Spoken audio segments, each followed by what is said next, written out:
Cancer related research में एक बहुत ही इंपॉर्टेंट रिसर्च सामने आई थी। वह रिसर्च ये थी कि कुछ वायरस कैंसर को कॉज करते हैं।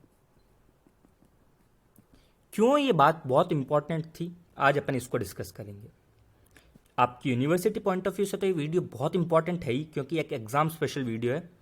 कुछ लिमिटेड क्वेश्चन बनते हैं नियोप्लेजिया में से, जिसमें से एक बहुत इंपॉर्टेंट क्वेश्चन होता है वायरल ऑन्कोजेनेसिस। ठीक है, लेकिन फिर भी एग्जाम पॉइंट ऑफ व्यू से लेके को छोड़ के आपके नॉलेज पॉइंट ऑफ व्यू से एक बहुत इंपॉर्टेंट वीडियो होगी। ठीक है, अगर अपन बात करें क्यों इस रिसर्च से ऐसा क्या फ़ायदा हुआ, तो देखो, जब हमको ये पता पड़ा कि कुछ वायरस कैंसर कॉज करते हैं, तो एक और चीज़ साथ में पता पड़ी कि अगर अपन वायरस के अगेंस्ट वैक्सीन बना ले तो अपन कैंसर से बच सकते हैं। कुछ लिमिटेड कैंसर से ही छो, बट बच तो सकते हैं। ठीक है, एक और चीज़ पता पड़ी कि जैसे वायरस फैलता है वैसे कैंसर भी फैल सकता है। तो कुछ कैंसर सेक्सुअली ट्रांसमिटेड डिजीजेस भी हो सकती है। इन सब के बारे में अपन अभी डिस्कस करेंगे। अगर अपन बात करें ऑन्कोजेनिक वायरस, मतलब वो वायरस जो मैलिग्नेंट ट्यूमर को कॉज करता है, कुछ समझाने का नहीं था। लेकिन हाँ, अगर अपन बात करें तो बहुत सारे ऑन्कोजेनिक वायरस, बहुत सारे एनिमल्स के लिए ऑन्कोजेनिक वायरस बहुत सारे मिल चुके हैं, बट ह्यूमन एसोसिएटेड कैंसर्स में केवल कुछ ही वायरस की अभी तक डिस्कवरी हुई है। जिसमें अपन सिंपल से क्लासिफिकेशन की बात करें तो वायरस के जेनेटिक मटेरियल के बेसिस पे ऑन्कोजेनिक आरएनए वायरस, मतलब जिसका जेनेटिक मटेरियल आरएनए है, या फिर oncogenic DNA virus. RNA virus में सबसे ज़्यादा इंपॉर्टेंट केवल ये एक ही आरएनए वायरस है, जिसको बोलते हैं HTLV1, human T cell leukaemia virus type 1। Hepatitis C virus भी एक आरएनए वायरस है। साथ में अगर अपन ऑन्कोजेनिक डीएनए वायरस की बात करें तो human papilloma virus, cervical cancer का एक बहुत ही कॉमन कॉज। ठीक है, सर्वाइकल कैंसर हम जानते हैं कि इंडिया में भी बहुत प्रीडोमिनेंट है। उसका एक बहुत ही कॉमन सा कॉज है ह्यूमन पेपिलोमा वायरस, जिसके अगेंस्ट वैक्सीन भी बन चुकी है। ठीक है, Epstein Barr virus EBV, hepatitis B virus, human herpes virus 8। एक एक करके हम इन सबको डिस्कस करते हैं। वायरस के बाद हम कुछ बैक्टीरियाज, कुछ फंगाई और कुछ पैरासाइट्स के बारे में भी ओवरव्यू लेंगे, जो केवल आपके MCQ में आपकी मदद कर सकते हैं नहीं करेंगे। ठीक, अगर अपन human T cell leukaemia virus type 1 की बात करें, जो एक आरएनए वायरस है ना, इकलौता इंपॉर्टेंट आरएनए वायरस था HTLV1, human T cell leukaemia virus type 1। इसकी बात करें तो ये रिट्रोवायरस फैमिली से आता है। ठीक है, और इसका मेजर टारगेट है CD4 T lymphocyte. CD4 plus T lymphocyte से हमको एक और बात याद आती है, एड्स, है ना। एड्स का भी मेजर टारगेट ऑर्गन यही था, बट एड्स क्या करता था, एड्स में इनकी कमी हो जाती थी। CD4 प्लस टी लिम्फोसाइट्स कम हो जाते थे। वहीं HTLV1 में, human T cell leukaemia virus type 1 में, ये प्रोलिफरेट होते हैं, अनकंट्रोल्ड प्रोलिफरेट। बेसिकली इनका नियोप्लास्टिक ट्रांसफॉर्मेशन हो जाता है, मैलिग्नेंट ट्रांसफॉर्मेशन। अगर इससे ट्यूमर कॉज की बात करें तो ऑब्वियस, जब target cell CD4 plus T lymphocytes हैं तो इससे adult T cell leukaemia lymphoma ही होगा। और इसके मोड ऑफ इन्फेक्शन की बात करें तो सेक्सुअल इंटरकोर्स, ब्लड प्रोडक्ट्स और ब्रेस्ट फीडिंग से ये फैलता है। चूंकि ये वायरस है तो हमको एक बात पता पड़ी कि ये वायरस इन 3 चीज़ों से फैलता है। तो इसका ये भी मतलब है कि जो कैंसर हो रहा है, human T cells leukaemia, adult T cell leukaemia lymphoma जो हो रहा है, वो भी इन मोड से फैल सकता है। अगर अपन मैकेनिज्म की बात करें तो हम जानते हैं कि जितने भी रिट्रोवायरस होते हैं उनके पास कुछ स्पेसिफिक जीन्स होते हैं, है ना। हर रिट्रोवायरस के पास कुछ स्पेसिफिक जीन्स होते हैं, जैसे गाग। लेकिन इस HTLV1 के पास एक बहुत ही इंपॉर्टेंट, बहुत ही इंटरेस्टिंग सा जीन है, टेक्स जीन। ठीक है, अगर अपन बात करें तो ऐसा लगता था पहले कि HTLV1 के पास कोई ऑन्कोजीन होगा जो सीधा होस्ट के अंदर इंटीग्रेट हो जाएगा और कैंसर कर देगा। क्या कर देगा? कैंसर। मतलब ऐसा मानना था कि ये HTLV1 है, ठीक है, HTLV1 है, इसके पास खुद का कोई ऑन्कोजीन होगा, ये जैसे ही होस्ट के अंदर जाएगा ये उसके साथ इंटीग्रेट हो जाएगा, अपना ऑन्कोजीन एक्सप्रेस करेगा और कैंसर हो जाएगा। बट ऐसा नहीं हुआ। ऐसा क्यों नहीं हुआ? तो एक चीज़ पता पड़ी हमको। एक तो बहुत इंपॉर्टेंट सी बात समझे आप कि जो HTLV1 होता है ना, इससे क्लोनल होती है। जो भी ट्यूमर बनती है ना वो क्लोनल ट्यूमर बनती है। क्लोनल ट्यूमर क्यों बनती है? अब क्लोनल ट्यूमर इसलिए बनती है क्योंकि HTLV1 जाके जीन के साथ इंटीग्रेट होता है, लेकिन वो किसी भी रैंडम पोजीशन पे इंटीग्रेट हो सकता है। उसके इंटीग्रेट होने की कोई भी फिक्स पोजीशन नहीं है, पर हर ट्यूमर में वह एक फिक्स जगह पे इंटीग्रेट होगा। इसके कारण जो भी ट्यूमर बनेगी वो ट्यूमर क्लोनल बनेगी। बहुत कॉम्प्लिकेटेड चीज थी, बहुत सिंपल से एग्जांपल के साथ समझो।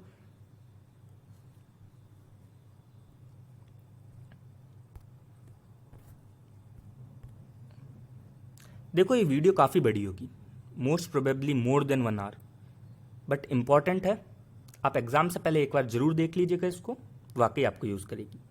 अगर अपन बात करें तो क्या था, मैं ये बोल रहा था कि ये मान लीजिए होस्ट के अंदर आई और इस पोजीशन पे इंटीग्रेट हो गई, ठीक है, पोजीशन पे इंटीग्रेट हुई ए, तो उस होस्ट में ये हर जगह पे ए पोजीशन पे इंटीग्रेट होगी, तो ए जैसा का जैसा ही सेल्स बनेगी, मतलब क्लोनल सेल बना। लेकिन कोई जब किसी दूसरे सेल में चली गई, मतलब किसी दूसरे होस्ट में चली गई, तो ये किसी बी पोजीशन पे इंटीग्रेट हो सकती है। जरूरी नहीं है कि दूसरे सेल पे जाके, दूसरे होस्ट में जाके वो ए पोजीशन पे ही इंटीग्रेट हो। तो जब वो बी पोजीशन पे इंटीग्रेट होगी तो जो दूसरा होस्ट है उसमें वो हर जगह बी पोजीशन पे इंटीग्रेट होगी, ठीक है, और बी पोजीशन पे एक क्लोनल ट्यूमर बनेगी। अगर वो दूसरे होस्ट में भी ए पोजीशन पे इंटीग्रेट होती तो अपन ये मान सकते थे कि शायद HTLV1 के पास खुद का कोई ऑन्कोजीन है जो कैंसर कर रहा है, इसलिए हर जगह वो एक ही पोजीशन पे जाके इंटीग्रेट हो रही है। लेकिन ऐसा नहीं हुआ, हर होस्ट में वो अलग जगह पे, अलग पोजीशन पे जाके अपने RNA को इंटीग्रेट करता है, ठीक है। लेकिन एक होस्ट में वो एक ही जगह पे क्लोनल ट्यूमर का फॉर्मेशन करता है, ठीक है। अब वो इंटीग्रेट करता है और वह इंटीग्रेट, अब ये जो थी कि वो जाएगा, उसके पास एक ऑन्कोजीन है, वो होस्ट के साथ मिलेगा और कैंसर कॉज करेगा, ये तो धारणा हो गई गलत। तो क्या होता है? होता यह है कि वो जाता है और उसके पास कुछ होते हैं टेक्स जीन। हर HTLV1 के पास होता है टेक्स जीन। टेक्स जीन कुछ टेक्स प्रोटीन्स का सिंथेसिस करते हैं। जो टेक्स प्रोटीन है ये रिक्वायर्ड होते हैं वायरल रेप्लिकेशन के लिए, सेल के ट्रांसफॉर्मेशन के लिए, मैलिग्नेंट ट्रांसफॉर्मेशन होने के लिए, और दूसरे जीन्स को जो टी सेल प्रोलिफरेशन और डिफ्रेंशिएशन करते हैं उनको एक्टिवेट करने के लिए। जिसमें एक बहुत इंपॉर्टेंट चीज़ है, आप ये 3 नाम अभी बस नाम याद कर लो। इंटरल्यूकिन 2 के रिसेप्टर्स इनको एक्टिवेट करते हैं, ठीक है, इंटरल्यूकिन 15 और उसके रिसेप्टर्स, और granulocyte macrophages colony stimulating factors इसको एक्टिवेट करते हैं। क्या कर रहे हैं ये? बहुत सिंपल सी चीज़ है। टेक्स प्रोटीन बनाए, टेक्स प्रोटीन ने क्या किया? सबसे पहले तो HTLV1 को ही रेप्लिकेट करा, ठीक है, साथ में जो भी ट्यूमर सेल्स हैं उसका मैलिग्नेंट ट्रांसफॉर्मेशन करवा दिया, उसके साथ इंटरल्यूकिन 2 और उसके रिसेप्टर्स बढ़ा दिए जो बेसिकली टी सेल्स को बढ़ाने में मदद करते हैं, उसको प्रोलिफरेट करने में मदद करते हैं, ठीक है। Granulocyte macrophages colony stimulating factor बढ़ाना शुरू हो गए, ये भी टी सेल्स को बढ़ाएंगे। इंटरल्यूकिन 15 और इंटरल्यूकिन 15 के रिसेप्टर्स, ये बात याद होनी जरूरी है, और कुछ याद हो ना हो, इंटरल्यूकिन 15 और इंटरल्यूकिन 15 के रिसेप्टर सबसे इंपॉर्टेंट है, ठीक है। इसको ये बेसिकली टी सेल प्रोलिफरेशन में मदद करते हैं, और HTLV1 के जो टेक्स जीन है वो इसको एक्टिवेट करवाने में मदद करते हैं, मतलब वो इनको बढ़ाते हैं, वो दूसरे जीन्स को एक्टिवेट करते हैं जो बेसिकली इनके इंटरल्यूकिन 15 को और बेसिकली इसके रिसेप्टर्स के प्रोडक्शन को इंक्रीज कर देता है। इसके साथ ये P53 और cyclin dependent kinase N inhibitor 2A, जिसको आम भाषा में बहुत सिंपल से बोले P16, ठीक है, तो इनको इनएक्टिवेट करने में मदद करता है। बेसिकली ये क्या है, ये ट्यूमर सप्रेसिंग चीजें हैं, है ना। तो ट्यूमर सप्रेसर को तो कर रहा है इनएक्टिवेट, जबकि जो भी ट्यूमर फॉर्मिंग में मदद कर रहे हैं या जो भी प्रोलिफरेशन में मदद कर रहे हैं उसको तो बढ़ा रहा है। तो बढ़ा रहा है ट्यूमर फॉर्मेशन चीजों को, और जो चीजें ट्यूमर रोक सकती है उसको कर रहा है इनएक्टिवेट। जिसमें भी कौन सी चीजें हैं, P53 और P16, इसको करता है वो आप सबकी सहूलियत के लिए ये एक बहुत अच्छा फ्लो चार्ट बनाया मैंने। इससे आपको HTLV1 वायरस कैसे कैंसर कॉज करता है कंप्लीटली क्लियर हो जाएगा। सबसे पहले अपन देखते हैं कि कैसे वो एक आदमी से दूसरे आदमी तक जाता है। तो sexual intercourse, blood products, breast feeding से वो ट्रांसमिट होता है, और दूसरे आदमी में पहुंचते ही वो करवाएगा इन्फेक्शन CD4+ टी सेल्स का, ठीक है। बेसिकली इनका प्रोलिफरेशन शुरू करता है। कैसे करता है प्रोलिफरेशन, तो उससे पहले एक बहुत इंटरेस्टिंग बात आप जान लीजिए कि ऐसा नहीं है कि सबके अंदर ये प्रोलिफरेशन करे। 3 से 5% इंडिविजुअल्स में प्रोलिफरेट मतलब इन्फेक्शन करता है CD4+ टी सेल्स का, with latent period of 40 to 60 years. इसका मतलब ये है कि 40 से 60 साल तक हमको ये पता भी नहीं पड़ेगा कि हमें HTLV1 वायरस का इन्फेक्शन हुआ है। इनमें इन्फेक्शन होने के बाद वायरस टेक्स जीन से कुछ टेक्स प्रोटीन्स बनाने लग जाता है, टेक्स प्रोटीन्स का सिंथेसिस करने लग जाता है। टेक्स प्रोटीन के सिंथेसिस में हमने क्या देखा था, सबसे इंपॉर्टेंट क्या था, इंटरल्यूकिन 15 और उसके रिसेप्टर्स, है ना, इसको सिंथेसिस बढ़ा देता है। इंटरल्यूकिन 2 और उसके रिसेप्टर्स का सिंथेसिस बढ़ा देता है। साथ में granulocyte macrophages colony stimulating factors का सिंथेसिस बढ़ा देता है।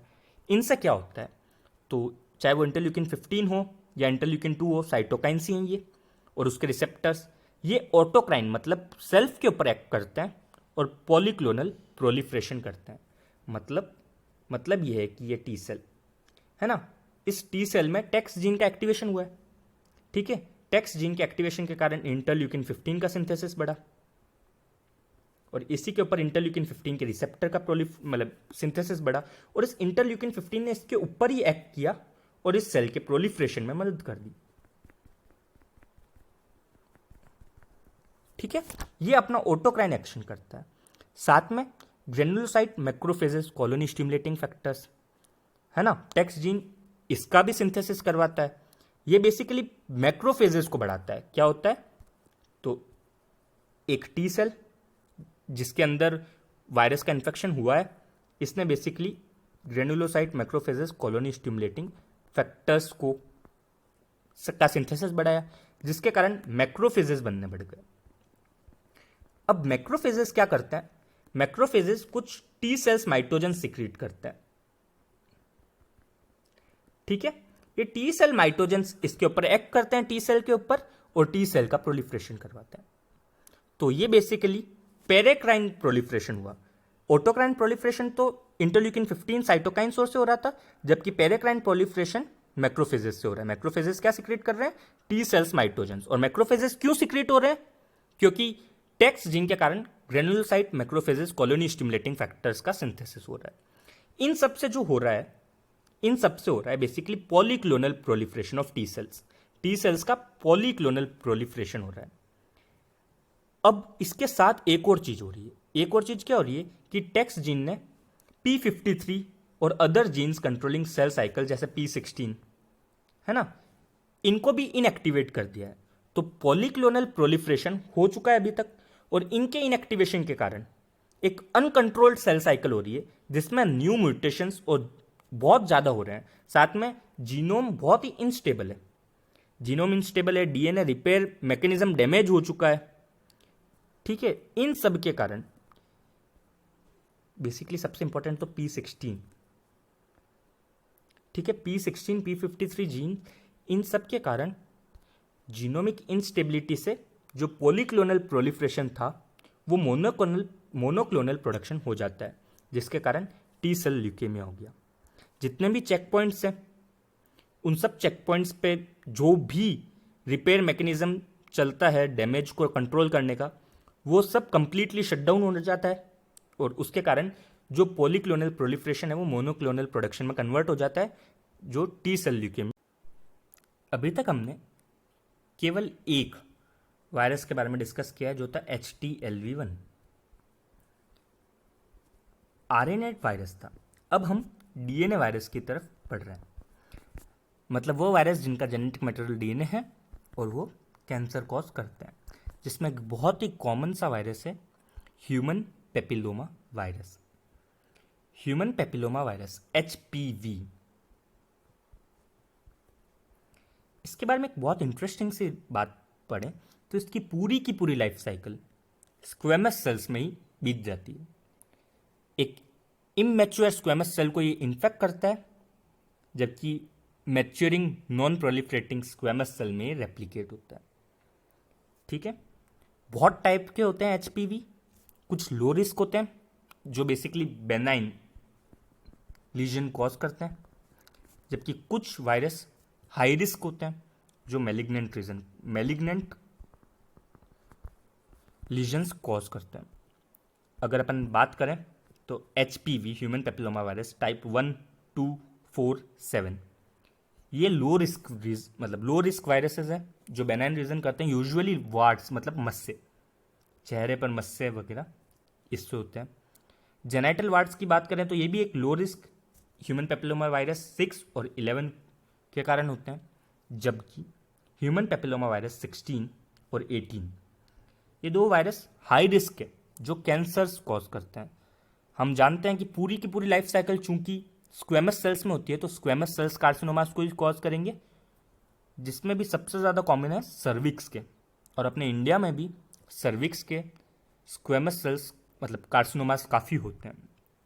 सर्विक्स और एनोजेनाइटल रीजन इनके squamous cells carcinoma human papilloma virus ज़्यादातर टाइप 16 और टाइप 18 कॉज करते हैं, और कहीं कहीं पे रेयर में ओरोफेरेंजियल कैंसर्स भी रेयर केसेस हैं। 20% cases, not rare but 20% cases में ओरोफेरेंजियल कैंसर जो बेसिकली टॉन्सिल्स से अराइज हो रहे हैं।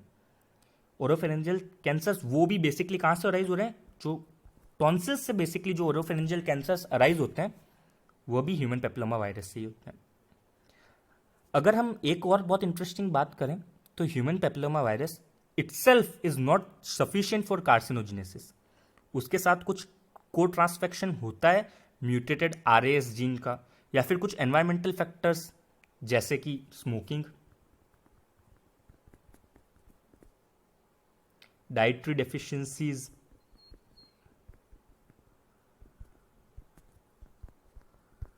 हॉर्मोन्स, ये सारे फैक्टर्स भी साथ में ज़रूरी होते हैं। मतलब ज़रूरी नहीं है कि सारे के सारे फैक्टर्स इन्वॉल्व हो, या तो म्यूटेटेड RAS जीन हो जाए या स्मोकिंग करता हो पेशेंट, तो उस कंडीशन में human papilloma virus in environmental factors के साथ मिलके कार्सिनोजेनिक हो जाता है। एक और बात हमने अभी डिस्कस करी थी कि सर्विक्स है ना, सर्वाइकल कैंसर करता है, जबकि जो ह्यूमन पेपिलोमा वायरस है ना वो एक सेक्सुअली ट्रांसमिट होता है। तो cervical cancer sexually transmitted disease होती है काफ़ी हद तक। अगर अपन बात करें तो एक बहुत इंटरेस्टिंग बात और है कि जो लो रिस्क रीजन मतलब लो रिस्क वायरस थे और हाई रिस्क वायरस हैं, ये कैसे हैं, तो जो ह्यूमन पेपिलोमा वायरस के जीनोम होस्ट के साथ इंटीग्रेट नहीं होते, मतलब वो होस्ट के अंदर फ्री एपिसोमल वायरल DNA के फॉर्म में है। मतलब ये मान लीजिए होस्ट का खुद का है ना, और ये वायरस आता है, तो ये वायरस इस होस्ट के DNA के साथ इंटीग्रेट नहीं हो रहा है, ये वहां पे फ्री फॉर्म में है, एपिसोमल फॉर्म में है वायरल DNA। तो ये एक लो रिस्क की बात है, और ये वहां पे मस्से जैसी चीजें कर देगा। ठीक है, बेसिकली बेनाइन लीजन करेगा। जबकि जब इंटीग्रेशन हो जाता है होस्ट जीनोम में, ह्यूमन पेपिलोमा वायरस की जीनोम का इंटीग्रेशन हो जाता है होस्ट जीनोम में, तो वो मैलिग्नेंट ट्रांसफॉर्मेशन कर देता है। ज़्यादातर हाई रिस्क जो भी ह्यूमन पेपिलोमा वायरस होते हैं उसमें इंटीग्रेशन देखने को मिलता है, और इंटीग्रेशन एसेंशियल है मैलिग्नेंट ट्रांसफॉर्मेशन के लिए। जब तक इंटीग्रेशन नहीं होगा तब तक मैलिग्नेंट ट्रांसफॉर्मेशन नहीं होता। अब इंटीग्रेशन के कारण क्या होता है, तो इंटीग्रेशन के कारण E6 और E7 वायरल जीन का ओवर एक्सप्रेशन हो जाता है। जब भी ह्यूमन पेपिलोमा वायरस, ये मान लीजिए उसका जीन हमारे नॉर्मल ह्यूमन डीएनए के साथ इंटीग्रेट हो गया, तो ये क्या करेगा, ये दो चीजें करेगा, तीन चीजें करेगा। पहली चीज तो क्या कर रहा है, ये E6 E7 E6 E7 का तो कर रहा है over expression. E6 E7 viral jeans है जिनका कर रहा है ओवर एक्सप्रेशन, जबकि वायरल रिप्रेशर जीन्स कुछ होते हैं E2, कुछ E2 जीन्स होते हैं जो वायरस का रिप्रेस करने का काम करते हैं, उसका कर रहा है इनिबिशन। तो वायरल रिप्रेशन जीन्स का तो कर रहा है इनिबिशन, जबकि वायरल जीन्स का कर रहा है ओवर एक्सप्रेशन। अब E6 E7 का ओवर एक्सप्रेशन कर रहा है तो E6 E7 क्या करते हैं, तो जो E7 प्रोटीन है, E7 प्रोटीन्स आरबी प्रोटीन, एक ट्यूमर सप्रेसिंग जीन है आरबी जीन, उसके एक्टिव फॉर्म के साथ, आरबी जीन के, आरबी प्रोटीन के एक्टिव फॉर्म के साथ बाइंड होता है और उसके इनहिबिटरी जो इफेक्ट है, मतलब उसका जो ट्रांसक्रिप्शन फैक्टर होता है E2F ट्रांसक्रिप्शन फैक्टर, ठीक है, उसको हटा देता है, उसको रिलीज करवा देता है। आरबी प्रोटीन के साथ बाइंड हुआ और उसके इनहिबिटरी इफेक्ट को रिलीज करवा दिया। क्या कर रहा है, बेसिकली जो ट्यूमर सप्रेसर जीन है जिसका काम है ट्यूमर को होने से रोकना, उसको इनएक्टिवेट कर रहा है। कैसे इनएक्टिवेट कैसे कर रहा है, तो जो भी इसका E2F ट्रांसक्रिप्शन फैक्टर है उसको रिलीज करवा दे रहा है।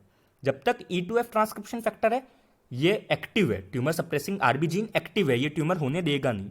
पर E7 प्रोटीन ने क्या किया, E2F ट्रांसक्रिप्शन फैक्टर को रिलीज करवा दिया। E2F ट्रांसक्रिप्शन फैक्टर नहीं है और वो tumour suppressing RB gene inactivate हो गया। पहली चीज तो ये करता है E7 protein, tumour suppressing RB gene को इनएक्टिवेट। दूसरी चीज क्या करता है, तो साइक्लिन डिपेंडेंट काइनेज इनहिबिटर्स जो बेसिकली सेल साइकिल को इनहिबिट करते हैं उनको भी इनएक्टिवेट कर देता है, ठीक है, जैसे P21 P27 इनको बेसिकली इनएक्टिवेट कर रहा है। तो बेसिकली क्या कर रहा है, सेल साइकिल कौन रोक रहा है, उसको कर रहा है इनएक्टिवेट। ट्यूमर होने से कौन रोक रहा है, उसको भी कर रहा है इनएक्टिवेट। तो बेसिकली ट्यूमर ही तो बना रहा है, सेल साइकिल भी कंटिन्यूसली होती जा रही है क्योंकि सेल साइकिल इनएक्टिवेटर्स रुक चुके हैं, ट्यूमर सप्रेसिंग जीन्स भी रुक चुके हैं, तो ट्यूमर भी बड़ी होती जा रही है। इसके साथ कुछ साइक्लिन्स जैसे साइक्लिन E और साइक्लिन A इसका एक्टिवेशन करवा देता है, जो बेसिकली G2 फेज से M फेज में ट्रांजिशन को बढ़ा देता है, मतलब सेल साइकिल को और तेज कर देता है। तो क्या किया E7 प्रोटीन ने ट्यूमर सप्रेसिंग जीन को रोक दिया।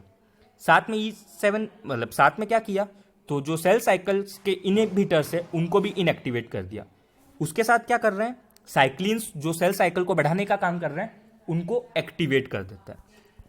इसके बाद अगर अपन बात करें E6 प्रोटीन, तो E6 प्रोटीन क्या करते हैं, E6 प्रोटीन्स P53 को बाइंड और डिग्रेड कर देते हैं, साथ में बैक्स को भी डिग्रेड कर देते हैं, ठीक है। बेसिकली जो भी एपोप्टोसिस में मदद करते हैं उसको डिग्रेड कर देता है। E6 प्रोटीन बेसिकली एपोप्टोसिस को रोक देता है। इसके साथ में टीलोमरेज का एक्टिवेशन कर देता है। टीलोमरेज एक्टिवेशन से क्या होता है, तो बेसिकली हम एक बात जानते हैं कि हर क्रोमोसोम एक पर्टिकुलर टाइम तक रेप्लिकेट कर सकता है, हर सेल, मतलब क्रोमोसोम्स के ऊपर क्या होता है, टीलोमेयर्स होते हैं। इन टीलोमेयर्स का क्या फंक्शन है, बेसिकली ये टीलोमेयर्स, जब तक टीलोमेयर है तब तक सेल रेप्लिकेट हो सकेगा।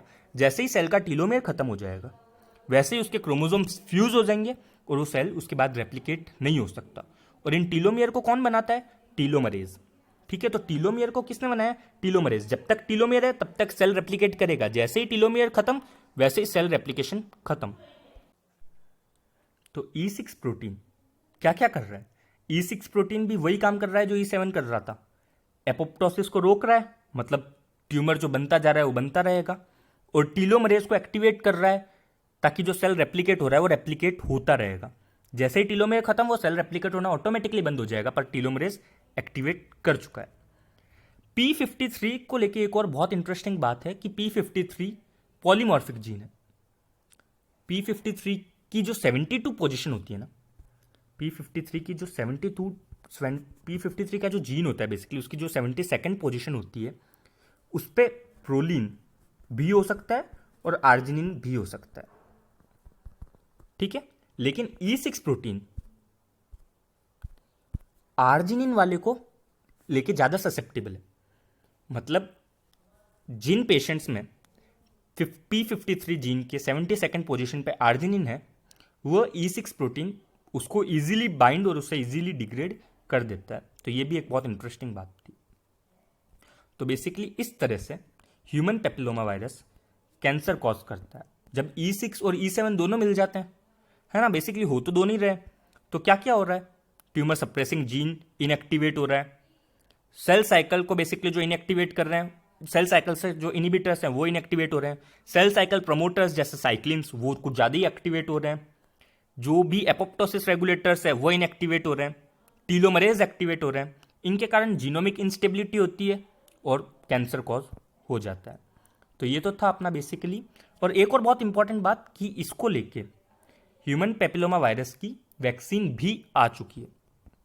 तो ये तो था ह्यूमन पेपिलोमा वायरस। इसी की तरह एक और वायरस होता है हेपेटाइटिस बी और हेपेटाइटिस सी। हेपेटाइटिस बी और हेपेटाइटिस सी वायरस, बेसिकली जो हेपेटाइटिस बी वायरस है वो तो एक डीएनए वायरस है, जबकि hepatitis C virus RNA virus है। दोनों का मैकेनिज्म लगभग सेम है, इसलिए अपन दोनों को साथ डिस्कस कर रहे हैं। क्या होता है, हेपेटाइटिस का जब क्रोनिक इन्फेक्शन होता है, हेपेटाइटिस चाहे वो बी का हो या सी का हो, उसका जब क्रोनिक इन्फेक्शन होता है तो हेपेटाइटिस हो सकता है और साइरोसिस होता है लीवर का, है ना। इस हेपेटाइटिस और साइरोसिस के कारण क्या होता है, क्रोनिक इन्फ्लेमेशन होता है बॉडी में। इसके रिस्पॉन्ड में क्रोनिक इन्फ्लेमेशन होता है जिसके कारण बहुत सारे सेल्स डेथ होती है नेक्रोसिस से। और हम जानते हैं कि लीवर के पास बेसिकली रीजनरेट होने की है कैपेसिटी, तो लीवर रीजनरेट होने की कोशिश करता है सेल डेथ के बाद, ठीक है। अब लीवर रीजनरेट होते होते कुछ जीनोमिक डैमेज हो जाते हैं जो हिपेटोसेलुलर कार्सिनोमा कर देता है, ठीक है। तो हेपेटाइटिस बी वायरस और हेपेटाइटिस सी वायरस कौन सा कार्सिनोमा करता है, हिपेटोसेलुलर कार्सिनोमा। इससे पहले हमने क्या पढ़ा था, ह्यूमन पेपिलोमा वायरस, वह ज्यादातर कौन सा कर रहा था, सर्वाइकल, एनोजेनाइटल और उसके साथ कुछ हद तक ओरोफेरेंजियल कार्सिनोमास। लेकिन हेपेटाइटिस के वायरस हिपेटोसेलुलर कार्सिनोमा करते हैं। क्या होता है, तो जब रीजनरेशन होता है ना तो कुछ रिएक्टिव ऑक्सीजन स्पीशीज भी बनती है। जो रीजनरेशन हो रहा है वहां पे इम्यून सेल्स एक्टिव होते हैं, ठीक है। इम्यून सेल्स एक्टिव होते हैं, वो कुछ रिएक्टिव ऑक्सीजन स्पीशीज बनाते हैं जो जीनोटॉक्सिक होती है, वो जीनोमिक डैमेज करती है। तो इम्यून सेल्स बेसिकली, अपन तो ये जान रहे थे कि इन्फ्लेमेशन, अभी तक हमने पढ़ा था कि इन्फ्लेमेशन तो हमारी बॉडी की मतलब बेसिकली एक डिफेंस सिस्टम है। लेकिन अभी की रिसर्च में ये भी आ रहा है, जैसा हेपेटाइटिस के कारण जो ये हो रहे हैं हिपेटोसेलुलर कार्सिनोमास, सिमिलरली जो भी गैस्ट्रिक अल्सर्स हैं, पेप्टिक अल्सर्स, उनके कारण भी कुछ कार्सिनोमाज होते हैं। तो ये बेसिकली क्यों हो रहे हैं, इन्फ्लेमेशन के कारण कार्सिनोमाज हो रहे हैं, है ना। तो इन्फ्लेमेशन में जो इम्यून सेल्स रिस्पॉन्ड, मतलब जो भी इम्यून सेल्स यूज हो रहे हैं वो कुछ रिएक्टिव ऑक्सीजन स्पीशीज सिक्रीट करते हैं, साथ में एनएफ के भी सिक्रीज करते हैं। तो जो रिएक्टिव ऑक्सीजन स्पीशीज हैं वो जीनोटॉक्सिक होते हैं और जीनोमिक डैमेज करते हैं। साथ में जो न्यूक्लियर फैक्टर्स होते हैं एनएफ के बीज, वो एपोप्टोसिस को रोक देते हैं। जो एपोप्टोसिस को रोकने का कारण जीनोमिक डैमेजेस होते हैं और हिपेटोसेलुलर कार्सिनोमास देखने को मिलता है। ये जो कॉज है ना हेपेटाइटिस वायरस से हिपेटोसेलुलर कार्सिनोमा होना है, ये बहुत सारे फैक्टर्स से होता है, मल्टी फैक्टोरियल है, बट जिसमें सबसे ज्यादा डोमिनेंट यही फैक्टर है कि हेपेटाइटिस वायरस ने इन्फेक्ट किया, क्रोनिक इन्फेक्शन किया, जिसके कारण हेपेटाइटिस साइरोसिस हुआ, क्रोनिक इन्फ्लेमेशन हो रहा है, सेल डेथ हो रही है, रीजनरेशन के टाइम कुछ जीनोमिक डैमेज हो रहे हैं जिसके कारण हिपेटोसेलुलर कार्सिनोमास हो रहे हैं। लेकिन इसके साथ एक और चीज़ है, वो ये है कि हेपेटाइटिस वायरस के पास एक HBX जीन है जो सिग्नल ट्रांसडक्शन पाथवे को एक्टिवेट करता है, ट्रांसक्रिप्शन फैक्टर्स को एक्टिवेट करता है और इन P53 को इनएक्टिवेट करता है। ये भी कॉज है कैंसर का, लेकिन उतना ज़्यादा डोमिनेंट नहीं, लेकिन कॉज ये भी है। सिमिलरली हेपेटाइटिस सी वायरस में hepatitis C virus core protein, ठीक है, hepatitis C virus core protein वो भी यही सब काम करता है सिग्नल ट्रांसडक्शन पाथवे को एक्टिवेट करने का, ट्रांसक्रिप्शन फैक्टर्स को बढ़ाता है, इनएक्टिवेट करता है P53 को, और ये भी कैंसर कॉज करने में मदद करता है। लेकिन आपको बस ये नाम पता होना चाहिए कि हेपेटाइटिस बी वायरस में तो HBx कोडेड होता है, और जबकि हेपेटाइटिस सी वायरस में HCV कोर प्रोटीन्स होते हैं जो करते हैं। लेकिन जो सबसे ज़्यादा डोमिनेंट पाथवे है वो पाथवे यही है कि हेपेटाइटिस के कारण chronic inflammation, cell death, regeneration, genomic damage, जिसके कारण hepatocellular carcinomas. Human herpes virus, human herpes virus Kaposi's sarcoma करवाता है। बहुत ही कॉमन और बहुत इंपॉर्टेंट क्वेश्चन है आपके लिए, छोटा सा, केवल मतलब नाम याद होना चाहिए। कैपोसिस सार्कोमा एक तरह का वेस्कुलर नियोप्लाज्मा है और सबसे ज़्यादा कॉमनली एसोसिएटेड नियोप्लाज्मा है एड्स के साथ। एड्स के साथ सबसे ज़्यादा कॉमनली एसोसिएटेड कौन सा होता है? कैपोसिस सार्कोमा। कैसे करवाता है human herpes virus? Eight P53 और रेटिनोब्लास्टोमा जीन RB जीन के साथ इंटरफेयर करता है और साथ में डाउन रेगुलेट करता है क्लास 1 MHC एक्सप्रेशन को। साथ में primary infusion lymphomas, multicentric Castleman disease भी करवाता है। बट याद, कैपोसिस सार्कोमा नाम याद होना जरूरी है। एकदम लास्ट पर बहुत ही important, DNA virus, Epstein Barr virus, EBV के बारे में अपन डिस्कस कर रहे हैं। ये जो DNA वायरस है ये ह्यूमन हर्पीज वायरस फैमिली से बिलोंग करता है और इस वायरस का मेजर टारगेट बी लिम्फोसाइट्स हैं। क्या इस वायरस के मेजर टारगेट्स? B lymphocytes. एक बहुत इंटरेस्टिंग बात है कि इसकी शुरुआत सबसे पहले बर्किट लिम्फोमा, बेसिकली बर्किट लिम्फोमा क्या होता है? तो बर्किट लिम्फोमा तो भैया धीरे बोलते हो। बी सेल लिम्फोसाइट्स का नियोप्लाज्मा है, ठीक है। एक चाइल्डहुड ट्यूमर है,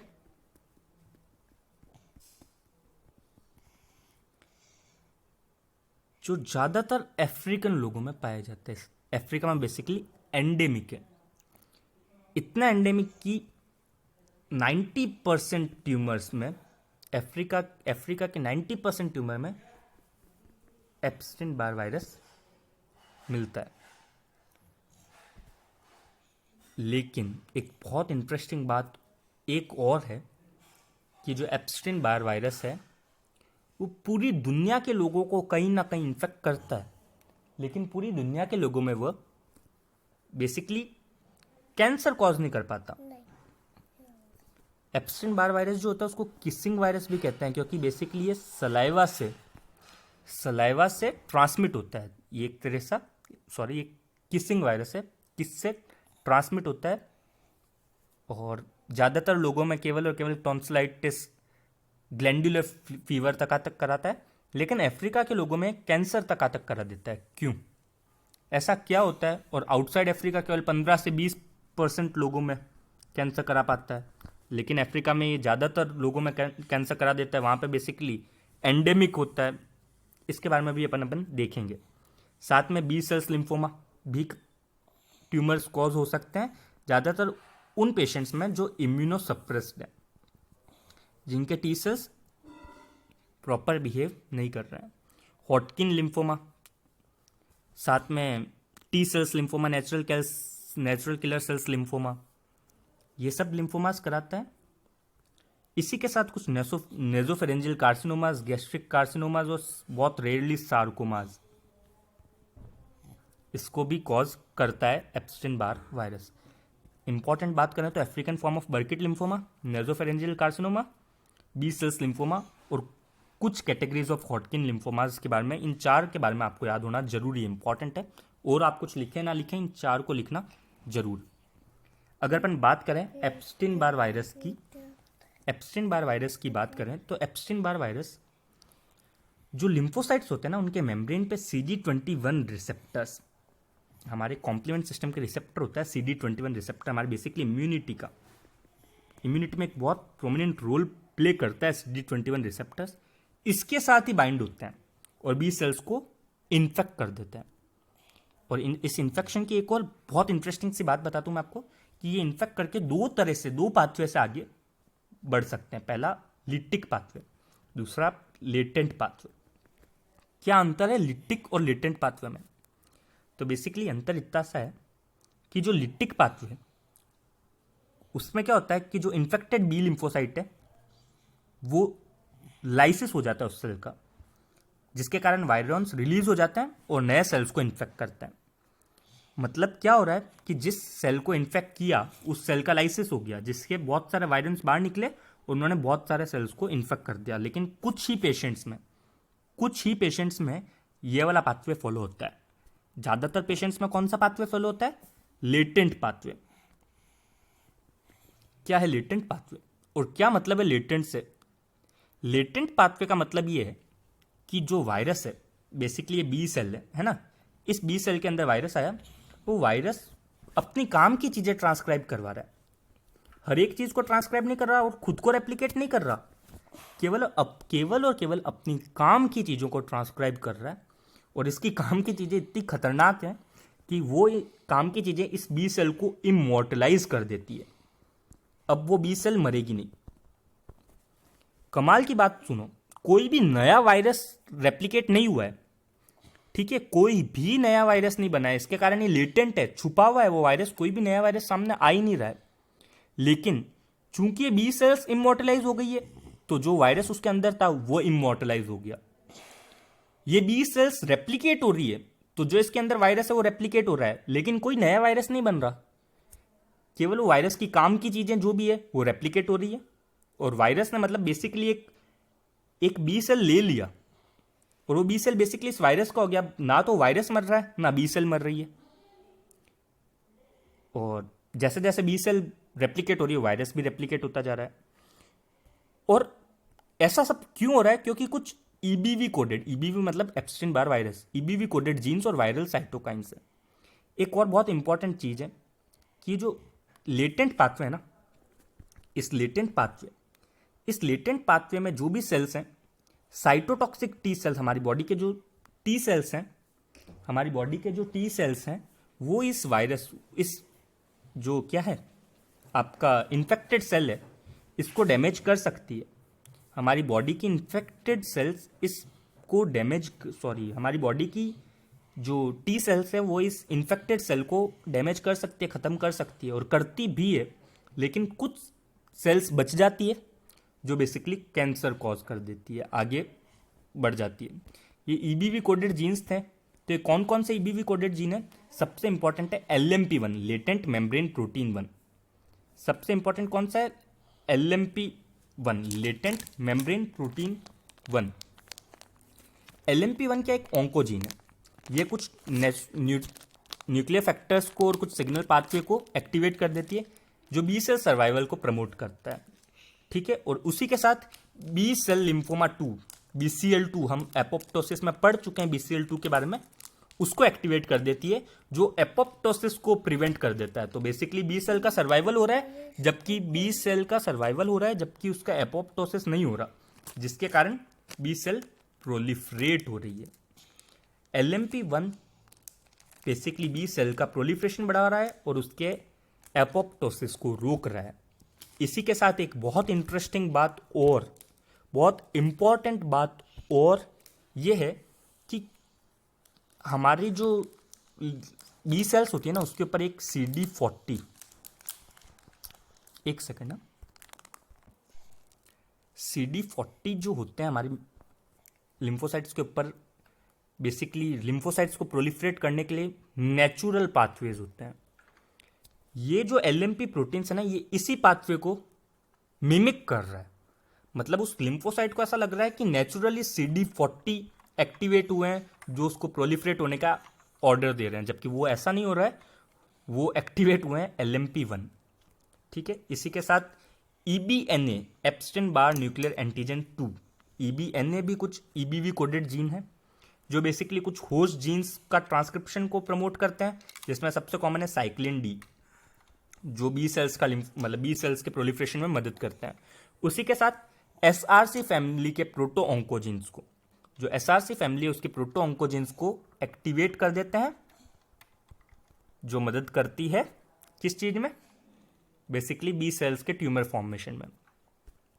इसी के साथ वायरल साइटोकाइंस, जिसमें सबसे इंपॉर्टेंट है वायरल इंटरल्यूकिन 10, होस्ट जीनोम से पायरेटेड हो जाता है। उसके कारण क्या हो रहा है तो हम अभी डिस्कस कर चुके हैं कि वो बी सेल जो इन्फेक्टेड है, T lymphocyte, T cells basically उनको डैमेज कर सकती है। लेकिन ये जो वायरल साइटोकाइंस है ना, ये टी सेल्स को एक्टिवेट होने में और उस वायरल इन्फेक्टेड सेल्स को किल करने में प्रिवेंट कर देते हैं। मतलब बेसिकली मैक्रोफेजेस, मोनोसाइट्स, इनको प्रिवेंट कर देते हैं कि वो बेसिकली जो सेल्स है उसको मारे। तो शुरुआत में तो हमारी बॉडी के टी सेल्स उसको मार सकती थी, लेकिन थोड़े टाइम बाद वायरल साइटोकाइंस, जिसमें भी सबसे इंपॉर्टेंट है वायरल इंटरल्यूकिन 10, इनके कारण वो टी सेल्स अब उस बी लिम्फोसाइट को मार भी नहीं सकेगी और वो बी लिम्फोसाइट इमोर्टलाइज हो भी चुकी है ना। तो इस तरह से वो बी लिम्फोसाइट जो होती है इमोर्टलाइज हो जाती है। कैसे होती है?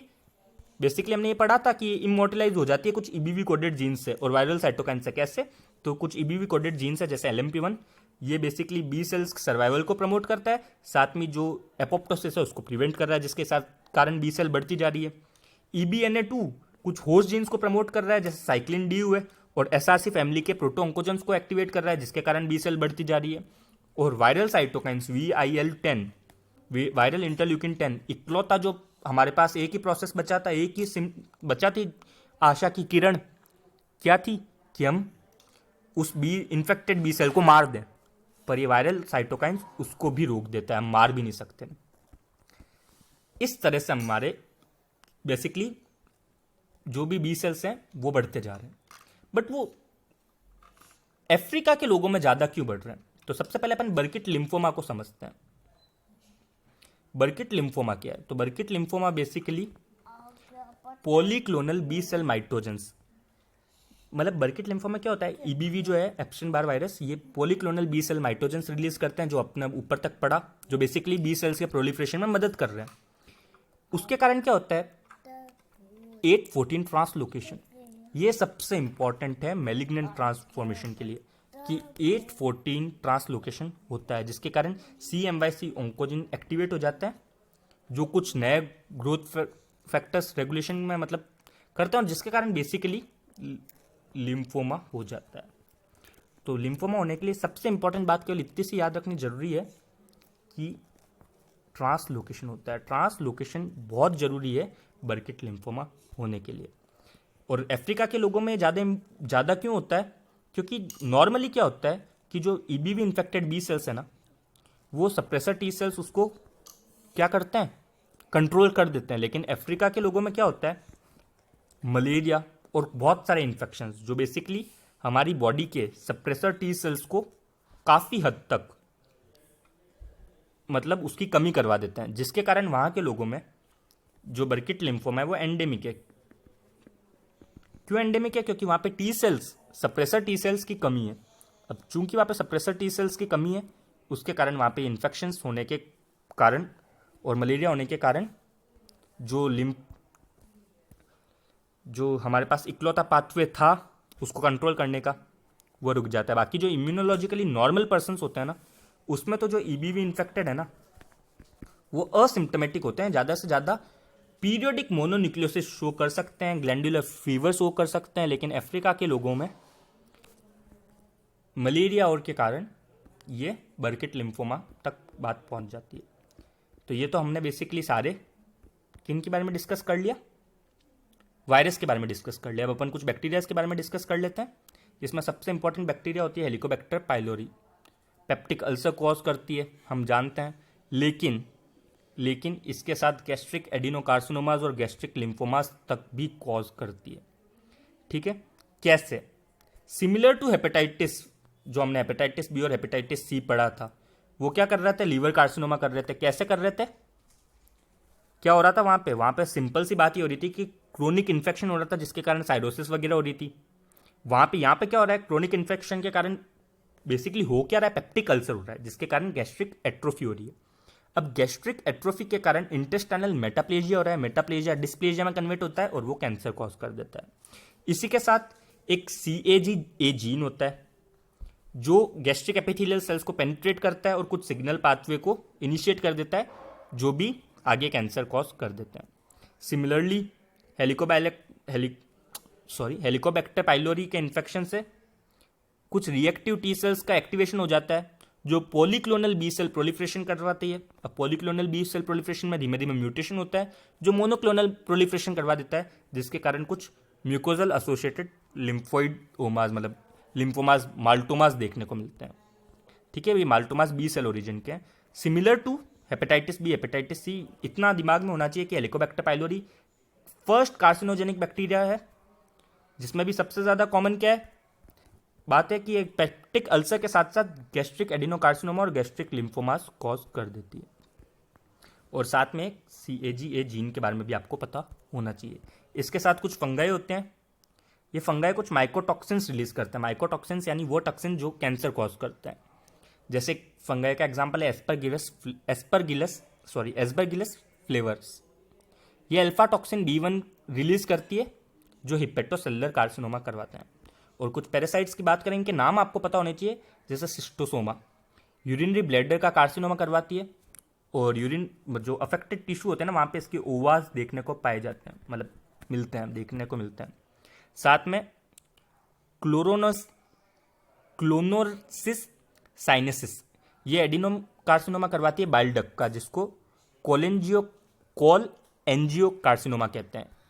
ठीक है, तो ये दो पैरासाइट है, सिस्टोसोमा और क्लोनोसिस साइनेसिस, जो बेसिकली यूरिनरी ब्लैडर कार्सिनोमा और कॉल एंजियो कार्सिनोमा करवाते हैं। ये बेसिकली जितने भी माइक्रोब्स थे जो कैंसर कॉज करते हैं उसके बारे में मैंने बताया आपको। Thank you. If you like this video please share, subscribe, comment this video, जो भी होता है कर देना। इसी के साथ this was Jayant Sharma from GMC Barmer. Thank you.